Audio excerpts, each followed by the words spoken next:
From the New York Times, I'm Michael Barbaro. This is The Daily.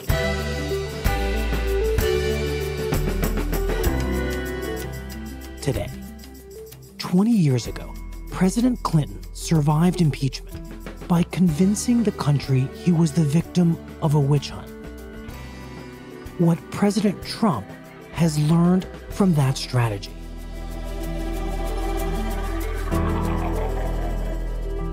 It's Tuesday, May 29th. President Clinton said today he is very pleased with his first year in office, but not a bit happy about how it's ending, under a cloud of controversy over his personal life and business dealings.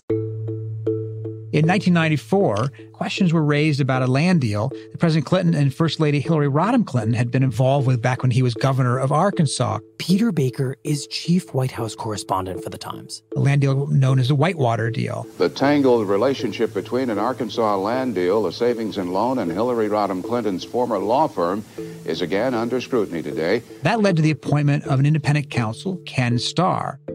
Also in 1994, the scene was the Excelsior Hotel. She and a co-worker were holding down the registration desk on the second floor.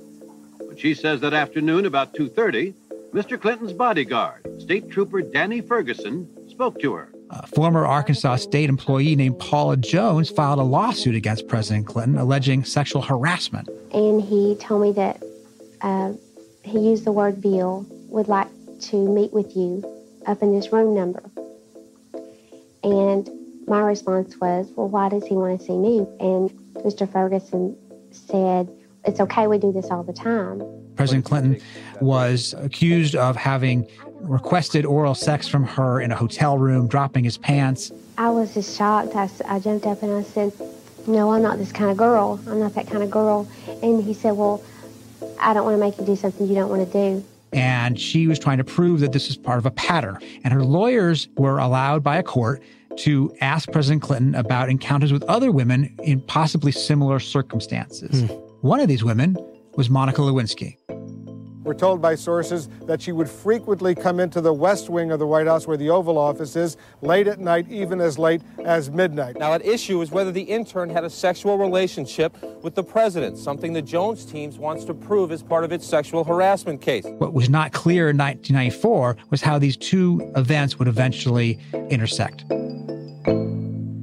Potentially damaging cloud is hanging over the White House this morning. CNN has confirmed that Whitewater counsel Kenneth Starr has been granted permission to expand his investigation. He will be looking into new allegations that President Clinton had an affair with a former White House intern and then urged her to lie about it. What happens is this. The nexus is whether anybody was trying to obstruct justice in the Paula Jones lawsuit by convincing Monica Lewinsky not to testify truthfully. In other words, were they trying to offer her job or other incentives, trying to convince her to commit perjury herself? Well, that's the nexus with the Whitewater case, where there was also allegations of witness tampering and obstruction of justice. So this becomes a question of whether or not the president or people around him tried to obstruct justice as it related to Monica Lewinsky. Exactly. The actual investigation was not whether or not he had a sexual affair with Monica Lewinsky. Nothing was illegal about that per se. What they were looking at was whether he was committing perjury and obstructing justice in a civil lawsuit. So how does President Clinton respond to this mushrooming investigation? Well, when he's questioned by Paula Jones's lawyers, he immediately denies having had sexual relations with Monica Lewinsky, and he denied ever having been alone with her. Then when the story came out a few days after the deposition, he denied it again on television to the American public. But I want to say one thing to the American people. I want you to listen to me. I'm going to say this again. I did not have sexual relations with that woman, Miss Lewinsky. I never told anybody to lie, not a single time, never. These allegations are false. Hillary Clinton went on television. She also repeated the denial and said that what was going on here was really a plot by a vast right-wing conspiracy that has been conspiring against my husband since the day he announced for president. And that becomes the Clinton strategy, to deny the allegations and to discredit the investigation as just a partisan witch hunt. It's just a very unfortunate turn of events that we are using the criminal justice system to try to achieve political ends in this country. And you know, when I'm here today, I'm not only here because I love and believe my husband. I'm also here because I love and believe in my country. And if I were just a citizen out there, I would be very disturbed by this turn of events. And what's the benefit to the Clintons of making this investigation seem as politically motivated as possible? So here's the thing. What we learned from Watergate was the only way a president can be forced out of office is if there's a bipartisan consensus. So the danger for President Clinton was if Democrats agreed with Republicans that his conduct had been inappropriate and rose to the level of high crimes and misdemeanors. So the most important thing for Clinton was to keep Democrats on board. The way to keep Democrats on board was to convince the American public that this was nothing more than a partisan witch hunt. It's almost a form of McCarthyism, if you will. If you turn on the television during this period, you'd see advisors of the president. The reason that Ken Starr is delaying and using some of the Gestapo police state tactics that he's using is because he can't make that case of obstruction. Attacking the independent counsel, attacking Ken Starr. The doubt and the cloud raised over the office of the independent counsel is all done because of the actions taken by Ken Starr. And it is those actions that have raised real doubts and real concern about the independence of that office and about what is the motivation and whether it's more political than it need be. You had Democrats on the Hill accusing the Republicans of supporting a Starr witch hunt. The Republicans in the House are paralyzed with hatred of President Clinton, and until the Republicans free themselves of this hatred, our country will suffer. And the point was to find every way possible to make sure the public saw this only through a red-blue kind of lens. Mr. Speaker, Republicans, put your country before your party. So then what happens in the actual investigation? Well, Ken Starr's prosecutors and the FBI agents working for them spend the next few months trying to prove whether or not the president has lied under oath in denying his relationship with Monica Lewinsky and whether he tried to obstruct justice by finding a job for her or encouraging her to lie herself. Eventually, the key to this all, of course, becomes the famous blue dress, which has, well, let's say, forensic evidence on it of a relationship. And she cut a deal, ultimately, with the prosecutors to give testimony.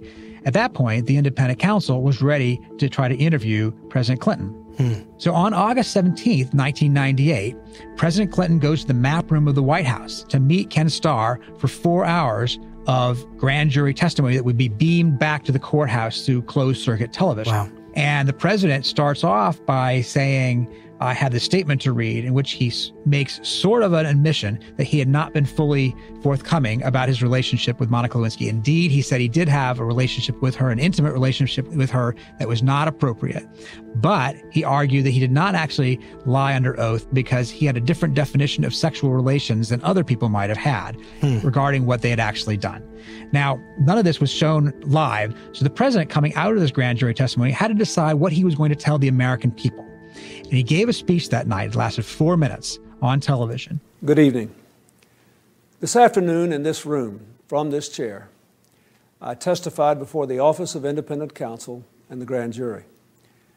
I answered their questions truthfully. The first part of it, he admitted his intimate contact with Monica Lewinsky. He apologized for his misbehavior on it. Indeed, I did have a relationship with Ms. Lewinsky that was not appropriate.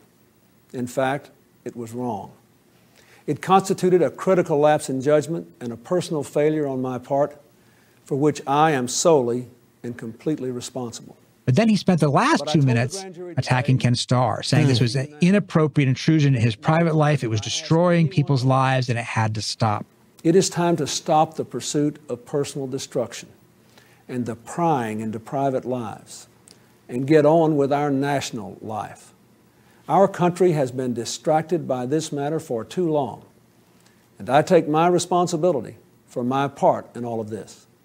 That is all I can do. Now it is time, in fact, it is past time to move on. And that anger that came through in that speech was what defined that moment. So then what happens? What does Ken Starr do? Ken Starr delivers a report and 36 boxes worth of evidence to Congress in September of 1998, saying he had found 11 impeachable offenses. Congress at that point, the House of Representatives, votes to open an impeachment investigation. For the Democrats, the key here is trying to make sure that this comes across as nothing but a partisan exercise. So along the way, as they have votes on a variety of different parts of the process, the Democrats are intent on making sure they're party line votes. At one point, they're voting on what parts of the evidence to release to the public, and the two sides found themselves actually agreeing too much. Too much. As far as the Democrats are concerned, they called a break. They huddled and said, we have to have some more party line votes in order to show that this is illegitimate. They've come forward with a whole bunch more motions that they know will be voted down, specifically to try to make sure this is seen entirely through a Democrat-Republican lens. They had a strategy for it. They called it win by losing. You may lose all these votes, but you win by characterizing the whole exercise as a party line thing, a partisan thing. And as long as things remain partisan, the Republicans will never get the 2/3 vote they need to push the president out in a Senate trial. On this midterm election day, voters are selecting their representatives for the 106th session of Congress. Tonight on C-SPAN, Campaign 98 results. Even as all this is going on, there's an election coming, a midterm congressional election. And impeachment increasingly, of course, becomes the dominant issue. Republicans think they're going to win on it. They think the scandal is going to cost the Democrats. Even on the morning of the election, they thought they were going to pick up 20 or 25 seats in the House. What happens, though, is the public goes the other way. I think our lead is going to be the Democrats had a much better day than anybody would have expected a few weeks ago. And if they gain of even a couple of seats in the House, then they'll really be breaking historical precedent. So in the midterm elections, Democrats not only don't lose in the House, they actually pick up 5 seats. The public buys into this argument that Ken Starr and the Republicans are out for partisan gain and they're attacking a president for illegitimate reasons. Doesn't mean the public like what President Clinton had done. Polls show they thought he was a bad husband. They thought he wasn't particularly honest, but they thought he was a good president. President Clinton thought that was the end of it. He thought that would make the Republicans give up on impeachment. What he didn't count on was the train was already heading down the tracks. And even though they had lost the midterms, Republicans kept going forward. The unfinished business is further consideration of House Resolution 611. So in December of 1998, the House of Representatives picks up 4 articles of impeachment against President Clinton, alleging perjury, obstruction of justice, and abuse of power. The House votes against 2 of them, but approves 2 other articles on pretty much party line votes. A resolution impeaching William Jefferson Clinton, President of the United States, for high crimes and misdemeanors. And with that, President Clinton became only the 2nd president in American history to be impeached by the House of Representatives. From there, the question goes to the Senate, but the Republicans at this point don't have enough votes. So after a 6-week trial that includes testimony from Monica Lewinsky, ultimately the 2 articles of impeachment are not approved by the Senate, and President Clinton is acquitted. The Senate, having tried William Jefferson Clinton, President of the United States, upon 2 articles of impeachment exhibited against him by the House of Representatives, and 2/3 of the senators present not having found him guilty of the charges contained therein. It is therefore ordered and adjudged that the said William Jefferson Clinton be, and he hereby is, acquitted of the charges in the said articles. It showed that President Clinton's strategy ultimately worked because it kept Democrats on board. They saw what happened in the election. They saw that there wasn't a groundswell among the public for removing a 2-term president on these charges, and Democrats stuck with him. As long as Democrats stuck with him, he was going to win, and he did. I want to say again to the American people how profoundly sorry I am for what I said and did to trigger these events and the great burden they have imposed on the Congress and on the American people. I also am humbled and very grateful for the support and the prayers I have received from millions of Americans over this past year. Now I ask all Americans, and I hope all Americans here in Washington and throughout our land will rededicate ourselves to the work of serving our nation and building our future together.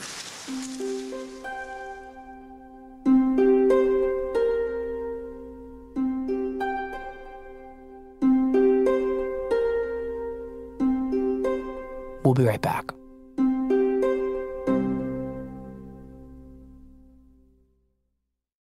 The Daily is supported by the Showtime documentary series, The Fourth Estate.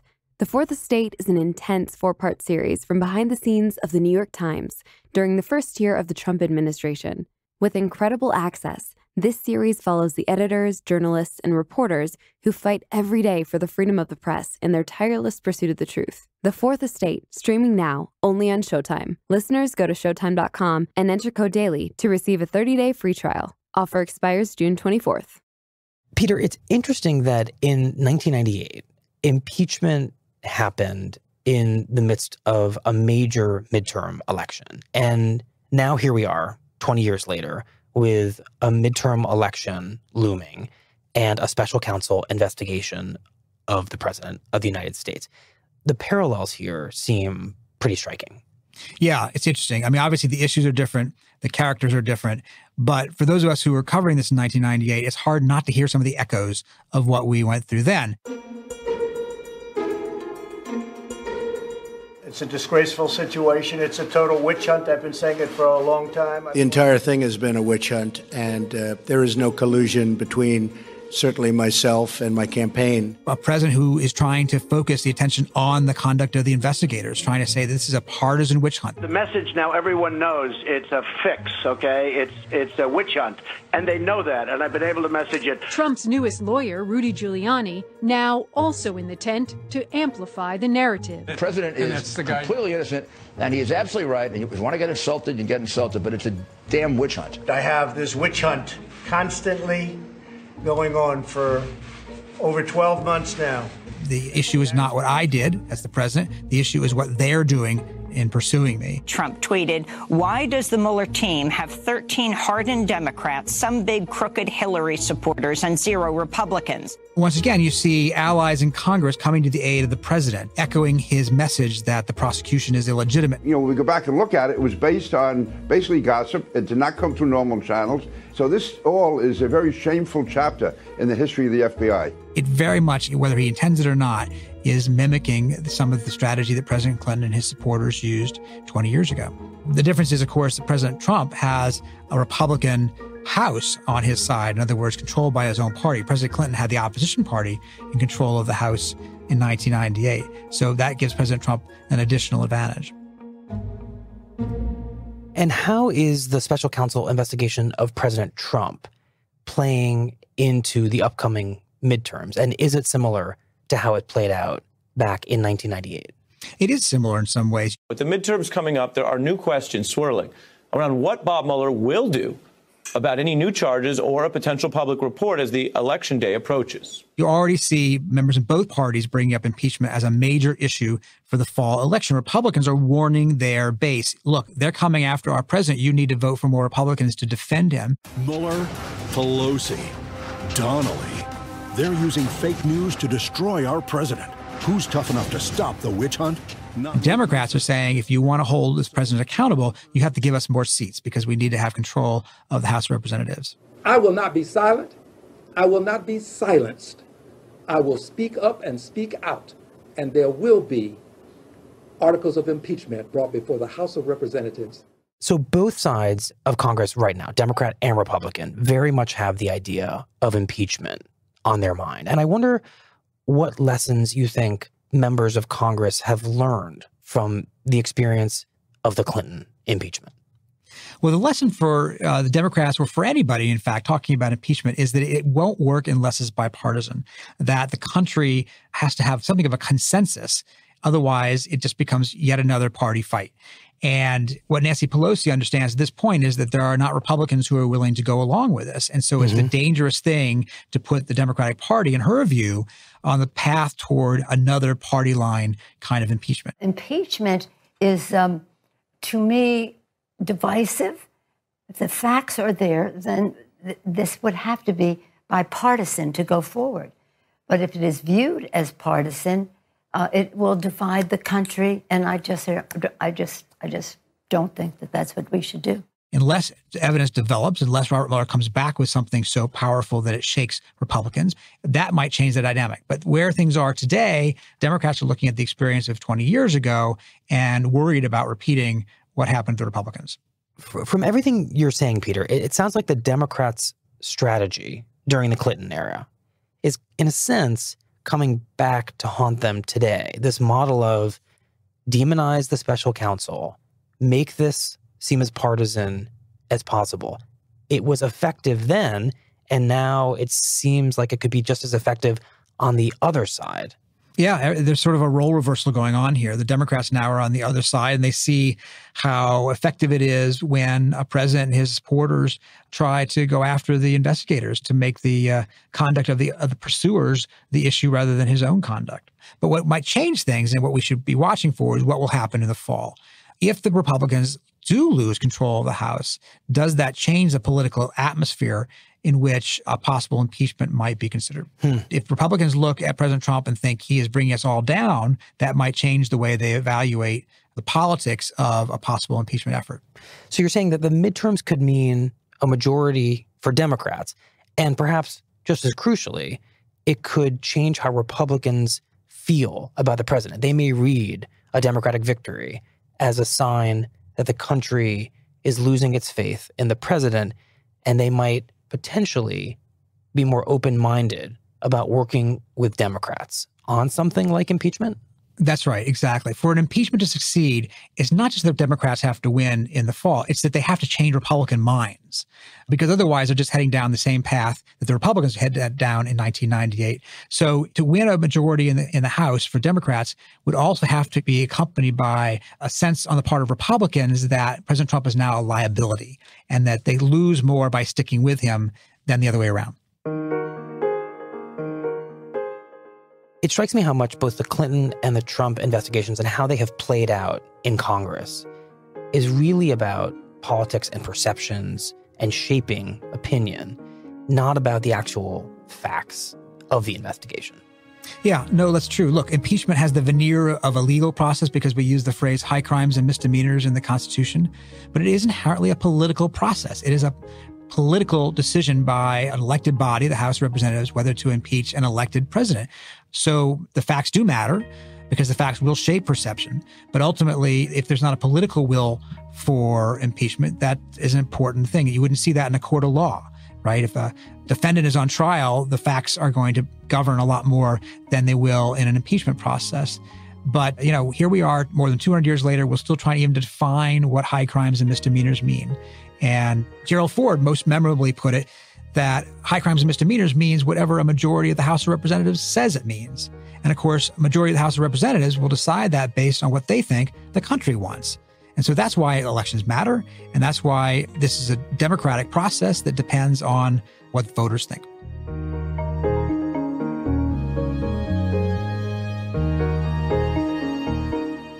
Thank you, Peter. Thank you.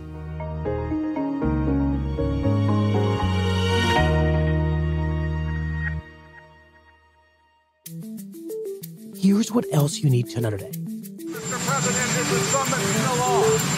We're going to see what happens. We're talking to them now. It was a very nice statement they put out. We'll see what happens. Days after abruptly canceling his summit with Kim Jong-un, President Trump says that the meeting, scheduled for June 12th, may be back on. We'll see what happens. It could even be the 12th. We're talking to them now. They very much want to do it. We'd like to do it. We're going to see what happens. With just days to prepare for the meeting, the U.S. has sent a team of diplomats to North Korea to seek a commitment that Kim will abandon his nuclear weapons program, something he has resisted doing. In a tweet over the weekend, Trump wrote, quote, "I truly believe North Korea has brilliant potential and will be a great economic and financial nation one day. Kim Jong-un agrees with me on this. It will happen." And votes in favor of the proposal, 1,429,981. in a historic referendum, Ireland voted overwhelmingly to reverse a nationwide ban on abortion. For decades, Irish women seeking to end their pregnancies have either traveled abroad or bought pills online illegally, risking a 14-year jail sentence. This is a monumental day for women in Ireland. This is about women taking their rightful place in Irish society, finally. And there is no going back. That's it for The Daily. I'm Michael Barbaro. See you tomorrow.